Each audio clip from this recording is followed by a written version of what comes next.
Hello, Internet, and welcome to my live reaction for Fairy Tale 100 Years Quest, Chapter 69. When we last left our heroes, they had found Ferris by some tree in Adelos, who told them a bit of her story, how she's a priest in Elentir.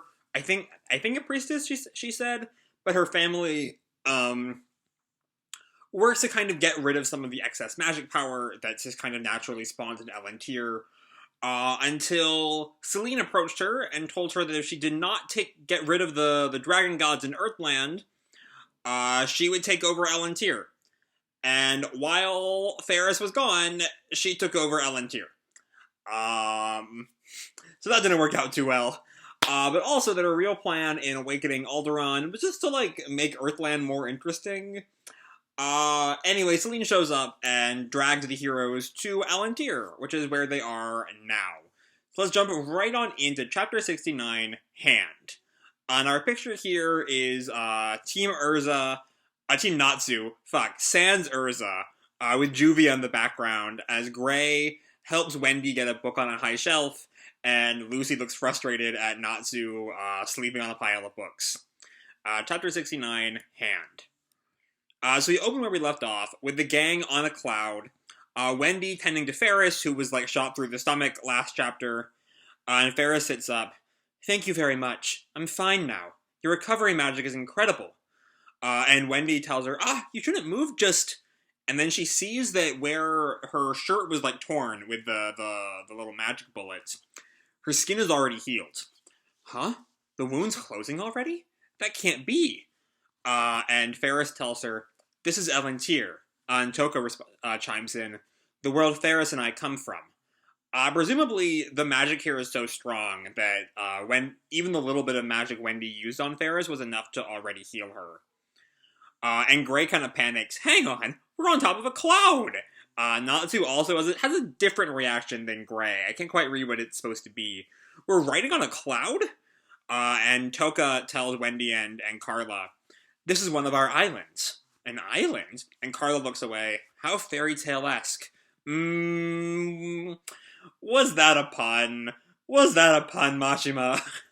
It must have been a pun at least on the translation side, if not on Mashima's side. And then Lucy, Happy, and Erza are all very excited to be on a cloud. And Lucy, "But it feels so fluffy and nice." And we see Erza kind of smiling with her eyes closed. "Indeed, I'm starting to feel sleepy." "Aye!" And Gray turns to Natsu. "By the way, isn't this kind of like a vehicle?" And Natsu, with that idea in his mind, starts to get motion sick. "Don't say that." And Lucy turns to Ferris. "Anyway, we have to find Selene." And Ferris asks her, "You will defeat Selene?" And Erza tells her, "We're not doing this for you. What you did to our guild cannot be excused. However, professionalism comes first." So yeah, Erza is not so big on the Ferris redemption thing that the manga is going for. But they do have a job to do. They have to get rid of the dragons. "Personal feelings aside, we will defeat Selene, because that is our job." And Ferris kind of downcast. "I understand." And just then, Irene is still a little bit inside Wendy's mind. I think, I'm trying to remember how much of Irene is still there, because I thought she was mostly gone after Wendy tapped into her power, in the fight with the ball. But there's enough of her to still, watch over everyone, as Irene tells Wendy, "Oh my, such a splendid thing," she said. So yeah, we see Irene still, checking in on her daughter. And Wendy kind of, is shocked, and Erza turns to her. "Did you say something, Wendy?" No, nothing." Oh, here's an explanation from Irene. "Sorry about that. There's so much magic power here, it caused me to awaken without meaning to, it seems." Okay. And Wendy thinked after the shock of that. "I knew Ferris's recovery was too fast. Well, at least I saved her." I figured that was just because of how much magic there is in Elentir, but it seems it was specifically because of Irene, which is interesting. And Irene tells Wendy, Don't worry, I'll go back to sleep soon. But Wendy, be on your guard. This world's magic power is out of the ordinary. I'm guessing that means more than just there's a lot of it. That must mean there's something about it that makes it weird. And so Gray turns to the rest of the group. So you're saying we find Selene, but how do we do that? And Toka tells him, let us go to my hometown. There is someone there who is incredibly well informed. And Ferris kind of blushes at Toka. Toka-san, I'm not doing this for you either. I'm cooperating with you for all of Fairy Tail's sake. And for Happy Sama's sake, too, when she, latches on to Happy. And Carla also looks away. Being a little tsundere there. But just then, there's some kind of pressure that forms. And someone asks, what's that sound? And Natsu looks down. It came from below. From the ocean? And we see this kind of, concentric circle thing in the ocean, like a ripple. And then a hand rises from it. Like our titular hand. Yeah, it looks like a tsunami wave. But also an arm at the same time. Okay. That's a thing. What? What is that thing? A hand? It's huge. This is... and Toka tells them, it's a hand. And Ferris responds, a hand indeed. And Gray snaps, we can see that. And Natsu, why is there a huge-ass hand coming from the ocean? And Ferris, shocked, there aren't any hands in Earthland? Not that I know of. And the hand, looms over them. I'm not sure what it's supposed to be. Because as it's gone further out of the water, it looks less and less like a wave. It looks more solid. And Lucy asks, what's going on? And Erza, I have a bad feeling about this. And Ferris turns to them, rest assured, these hands do not harm people. And Toka, seemingly countering Ferris's point, no, look there. And we see, a tattoo on the arm of the hand. And Wendy, shocked, there's a mysterious pattern on the hand. And Toka, not Toka, Ferris turns to Gray. What could this mean? And Gray just snaps, isn't it a hand? And Toka, stunned, I've never seen a hand like this. And then the hand, lunges for their little cloud island. Wait a sec, it's going to grab us. Whoa, what a huge hand. Ah! And then it grabs the cloud in its fist. Whoa, eek! And we see they're, clinging on to the scraps of cloud inside the hand. Oh, no. Oh, I see. It grabs it, and then we see these little puffs that come out of the fist. And everyone's on a different puff, and they're all separated. Alright. Oh, no! Everyone's on different clouds! Damn it! And we then check in on Wendy and Carla's cloud. Carla, you have to get everyone back. I can't. The wind is too strong. How would she do that? With Era? Would she just, travel and pick everyone up? I mean, I guess that could work. But everyone is set flying, and we just see the hand standing out of the water. And then we see what looks like a snowy place, with some really, really weird plants growing. I'm not entirely sure what's supposed to be going on there. But Natsu, Gray, and Happy come out of the snow. What just happened?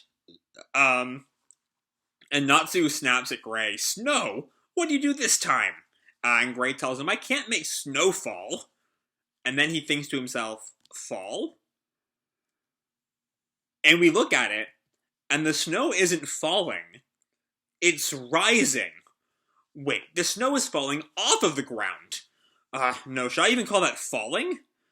And Natsu, puts his hand over some of the snow and, collects in his hand. Oh, you're right. It's piling up from the bottom. And Happy, raises his hand all cute, anyway, where'd the others go? And Gray looks around. Did we lose them? We don't know a thing about this world. This is bad. Natsu looks around. I can't smell them. Anyway, we gotta look for the others. Now we see this jungle place. With Lucy and seemingly only Lucy. It doesn't look like she's with anyone. Which makes sense with what we saw on the earlier page. Natsu and Gray were in the same direction. Lucy, not so much. But anyway, she looks around. Where'd you go, guys? This isn't funny. She gets a little nervous now. This isn't funny. Getting left all on my own in a place like this? And just then, this, like, gloop comes down from above with an eye pattern on it. And Lucy gets kind of, like, a bad feeling of shock. And she looks around, and is this giant slime monster. Kya! Oh man, what do I do? I totally left my keys behind. I can't use celestial magic at all. Somebody save me! Yeah, without her keys, she can't really do too much. But just then, there's this ball of light that forms. And Taurus just appears without her key, which is probably due to Elentir's intense magic power.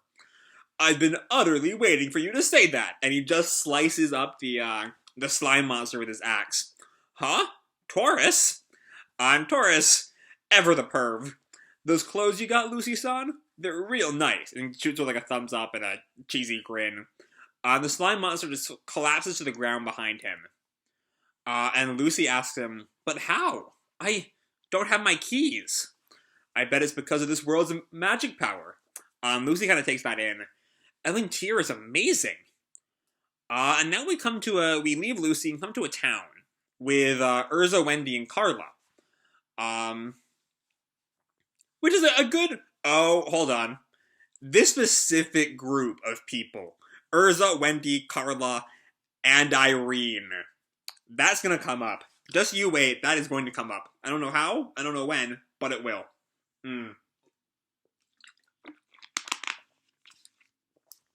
So Erza looks around. This is, and Wendy chimes in, a town by the look of it, with strange buildings, Carla responds. On Erza looking around, there are no signs of any people. But just then, these two, like, shadows kind of appear in front of Erza and Wendy, and Erza snaps, "Who's there?" And we see these weird, like, shadow men. I don't know how else to call them. There's kind of like, they're breaking apart in pieces, in places. I'm not entirely sure what they are. Neither does Erza. What are these? And Wendy responds, they're not people, or monsters either. And Carla, magic power? Magic power is moving? Okay, that's a thing. They're just magic power made into people. And Erza immediately equips into a suit of armor. Here they come. Prepare for battle, Wendy. Right! And the two of them get ready. And then we see someone looking down upon them from a cliffside. And she says, so these are the humans Selene-sama brought along. It's time for you to show us. Are you fit to become Selene-sama's toys? One of the Moonlit Beauty Gods, Yoko. To be continued next time. Okay. So, this chapter is very much just kind of setting up Elentir, setting up the first phase of this arc. Or maybe the second phase, if you count the Aedalos part of the first phase. But really, it's, showcasing the weirdness of this world. Both, obviously with the hand. Along with setting up that something has happened to that. Like, we see the current weirdness, and then we're told that it's weird even for the Elentirians. With the tattoo, with the grabbing the cloud thing. My guess is that something directly done by either Selene or one of her beauty gods. To manipulate the hand, to separate them, to take them down, one by one. But then, yeah, we see more of just how weird this world is with the backward snow, with the slime monster, the living magic power. Though that might specifically be part of Yoko's ability. We just don't really know about Yoko at all. There's nothing really to even hypothesize about her yet. She has, like, a page. We don't even know, which is actually kind of weird for a Mashima manga, how many of this group there are. Like, normally villain groups have their numbers in their names, like 7 Kin of Purgatory, Erasion Seis, 9 Demon Gates, Spriggan 12. So, like, we know how many there are by default. But these beauty gods, we don't really have that. So who knows how many there are? Who really knows how any of this is going to go? I don't know. But anyway, the world of Elentir is just really fun. It's a fun, like, backwards place. Like, I love the concept of the armed tsunami. I love the rising snow. Like, how rising snow functions in reality makes no sense, because they just, like, run out of snow eventually. But it's still just a really fun image. And that's also kind of the place with the least going on, though. We just kind of see they're in this kind of icy wasteland, and that's it. We see that Lucy has access to her celestial spirits even without her keys, which is very good given the circumstances of our arrival into Elentir. You know, Lucy does not have her keys, and having her be useless all arc would be very, very bad. So I'm glad she still has access to her spirits, and hopefully even still access to her star dress form so she can fight herself. But then, yeah, we have the scene with Erza and Wendy and the magic power. Like I said, Irene is definitely going to play some kind of role in that, I'm guessing. Given that this is the same group that fought Irene the first time, and the kind of Irene, the reminder that she's still around we have at the beginning of the chapter, I think that kind of goes without saying that she's going to come back in some form. Not like back to life, but, you know, her ghost self will be relevant again. And I think Erza will find out about it. And then there's Yoko, who's in this kind of like Miko robe. I didn't really just describe her earlier. She has this kind of like cat face, this cat mouth thing. Is the best way to describe it. But yeah, really, we're just kind of setting up this new world, and I'm excited to see where we go from here. So I'm going to leave this video off here. Hope you all enjoyed the chapter and the video itself. If you did, feel free to drop me a like or subscribe, or, you know, do whatever makes you happy, you know? And remember, your life is your own, okay? Bye!